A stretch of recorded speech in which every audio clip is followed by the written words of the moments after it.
Welcome back to Z-Speed, and thanks for tuning back in. Today I'm going to show you a free fix on how to lighten your back hatch so you don't have to keep replacing your rear gas struts all the time. I'm about to have to replace my struts for the third time. This is a 2004, and as you would guess, you shouldn't have to replace the rear trunk struts that often. Even if, and my car's in pretty good condition here, but these things are failing once again, and there's a little over 2-pound weight in the back of your hatch lid, boom, that you can remove right here, and that will definitely lighten the load and should save you from replacing your gas shocks from here on out. So if you're interested in that, just stay tuned.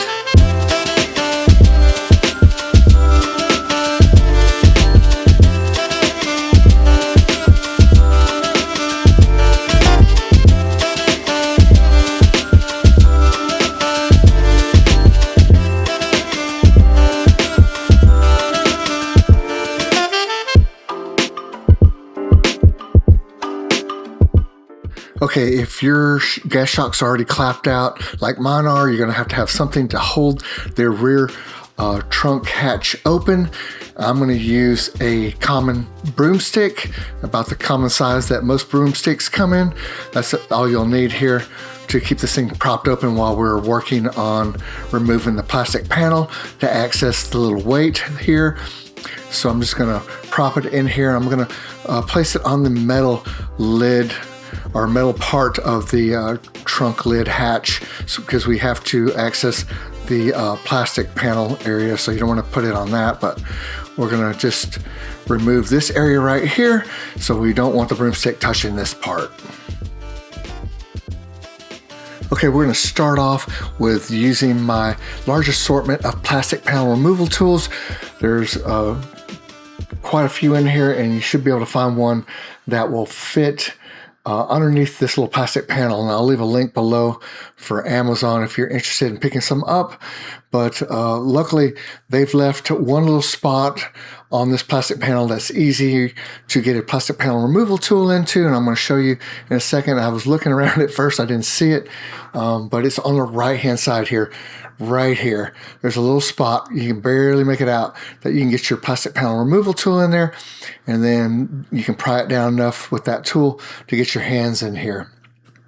Once you get your hands in there, it's going to be a little bit easier to use both hands to start prying the panel and jiggling the panel so that you don't break too many tabs.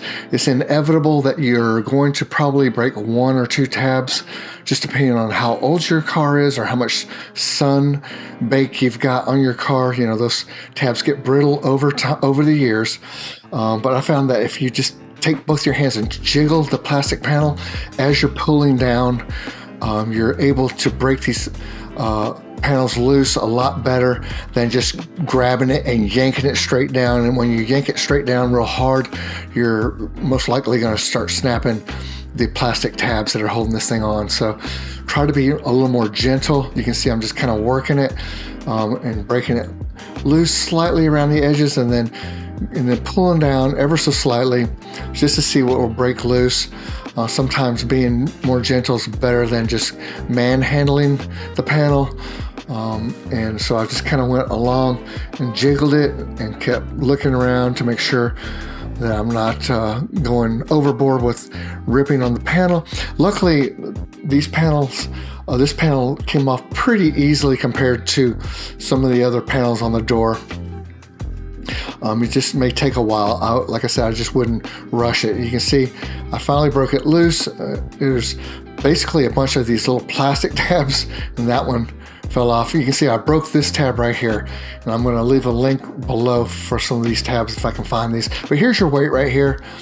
That's just a little over 2 pounds. It doesn't seem like a lot, and it's not super heavy, of course, but that's all it takes to wear these gas shocks out. When you lighten the load on this rear trunk, you're going to find that these gas shocks last a lot longer.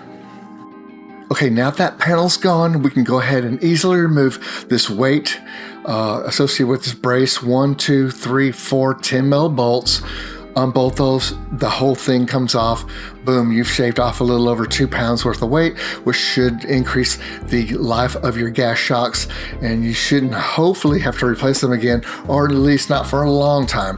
Now, if you want to save even more weight, you can do a rear wiper delete. I'm not going to be doing that here, but it's very simple. I'll go over it really quickly. You disconnect this power source right here and just tuck that wire away safely, or tape it onto the inside of this part of the trunk lid, and then you remove, I think it's either 3 or 4 10 mil bolts. You can see 3 right there. There might be one more hidden that I can't show you with this picture, but remove those 4 bolts, and then that whole wiper assembly comes off. Now, before you can do that part, you do need to remove the wiper blade first, which just all you have to do is pull this little covering off right here. It doesn't take a lot of force. And then there's a 10 mil bolt. It's either 10 or 12. Remove that bolt, and you can wiggle this wiper blade off. It doesn't take a lot of force to break it loose, and you can just remove the whole blade, and then you can come from underneath and remove the motor like we talked about. Now, once you get that removed, there'll be a hole there on your trunk lid.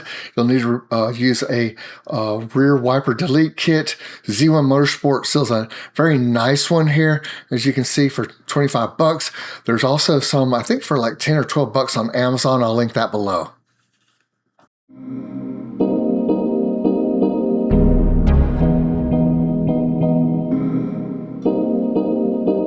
So it's very simple. Just remove the 10 mil bolts. I'm using a 1/4-inch ratchet with a 10 mil socket and a little extension here.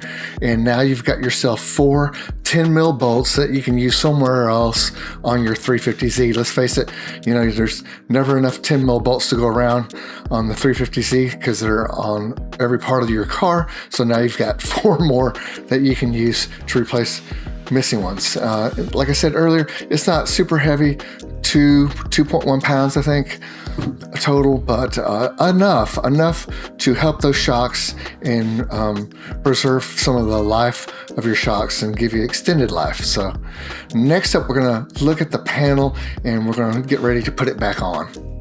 But first, let's look at the clips that were left behind. Here's a clip, an orange clip that's semi-damaged. I think we can reuse that one. This one is a little more damaged. I'm not going to be able to reuse this one. Luckily, I've got an extra one laying around, but I will try to link some below for you if you break some like I did. Now, there's some metal clips also that go into this area. You can see this one was left behind. We'll have to squeeze that together and remove that from the hatch and place it back on this piece. Now you can see right here is where the orange clip went that broke. And you can see the orange clips all around the outer edge. That one right there is another one that came out. And then here's where that little metal piece goes. It should look just like this. It should sit on top of this little plastic piece that's sticking straight up. So make sure you put that back on. If you have any clips left behind, make sure you place them back on this panel before we reinstall. Now at this point, I'm going to hit it with 303, of course, and clean it up. Now, as far as it comes to removing these plastic push pins from my rear trunk lid, I used a metal plastic panel removal tool here, which you want to be careful not to scratch your trunk lid, of course, but this is how I wedged it in there to get these loose. They were a little difficult. That's why I'm showing you how I placed my tool into this push pin to remove it, and I put like a little paper towel underneath the metal part so I didn't scratch anything. Just something that might help you out. Of course, now I'm going to take my 303 aerospace protectant and spray this whole panel down, because this keeps everything nice and supple, and it prolongs the lifespan of all your plastic and rubber parts. I always talk about this, but I just want to make sure everybody knows that this stuff's really great. I'll leave a link below for Amazon, but this stuff works great and makes all your plastic panels look brand new. Here is the metal clip that I removed from the trunk lid just by squeezing it together, and it slipped right out. No problem there. And this is me placing some clips that I found around the garage that obviously aren't perfect here. They're different colors, but they do work, and I'm going to leave a link below for some clips from Amazon for you. Okay, I just want to show you this part right here. There's 2 tabs on each side of this panel. These little cutouts right here and here. Those have to be lined up with these little tabs on your plastic panel here. So make sure you kind of line those up first, both sides first, and then we're going to be applying pressure to this area right here where these clips go right here. These are the larger metal clips. You apply pressure along the bottom first, and then you apply pressure at the very end around the outer edge with these plastic clips. Very simple. Just want to make sure you know how to go about it. Okay, like we talked about, we're just going to line up the bottom tabs first. A little bit easier said than done by yourself, but it'd probably be a little easier with two people, but you can do it by yourself. Once you get those tabs lined up, then you can kind of click the bottom part of the panel in first just to get some stability. So get one or two of the tabs in, then you can kind of line everything else up. At this point, you kind of want to make sure your orange tabs are all lined up correctly.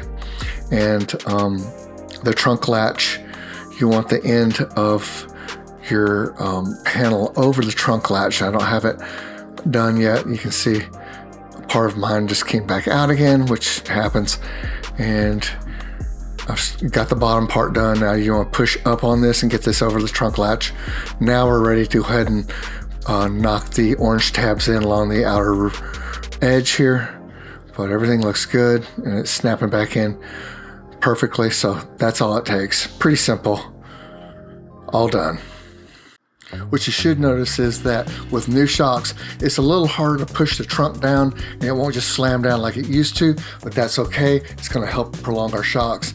And if this video helped you out, don't forget to give me a big old fat thumbs up. And until next time, you know what to do. Just keep on repairing.